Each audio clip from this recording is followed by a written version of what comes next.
இதற்கு முன்பு, இந்த புதிய ஆண்டிற்குள் நுழைவதற்கு முன்பு உங்களை நிந்தித்து, உங்களை அவமானப்படுத்தி, உங்களுக்கு விரோதமாக அதிகமாக பேசப்பட்ட நாவுகளுக்கு ஒரு ஃபுல் ஸ்டாப்பை ஆண்டவர் இந்த புதிய வருஷத்தில் வைக்கிறார். உங்களுக்கு விரோதமாய் பேசப்பட்ட நாவுகளுக்கு ஒரு முற்றுப்புள்ளியை கர்த்தர் வைக்கிறார். உங்களுக்கு எதிராக பேசின வாய்களுக்கு ஒரு முற்றுப்புள்ளியை கர்த்தர் வைக்கிறார். உங்களை நிந்தித்து பேசின வார்த்தைகளுக்கு ஒரு முடிவை கர்த்தர் தர தம்முடைய தூதனை அனுப்புகிறார். எழுத்து பூர்வமா, அதிகாரப்பூர்வமா ஏதாவது உங்களுக்கு விரோதமாக செயல்பட்டு இருக்குமானால் கர்த்தர் தம்முடைய தூதனை அனுப்பி அதையும் கேன்சல் பண்ணி விட்டுருவார். அந்த ஃபைலையும் கர்த்தர் க்ளோஸ் பண்ணி விட்டுருவார். அந்த காரியத்தையும் கர்த்தர் முடக்கி போடுவார்.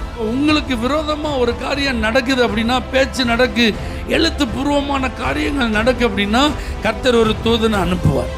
நீங்க பயப்படவே வேண்டாம், நீங்க கவலைப்படவே வேண்டாம். கர்த்தர் எல்லாவற்றையும் என்ன செய்வார்? பார்த்து கொள்ளுவார்.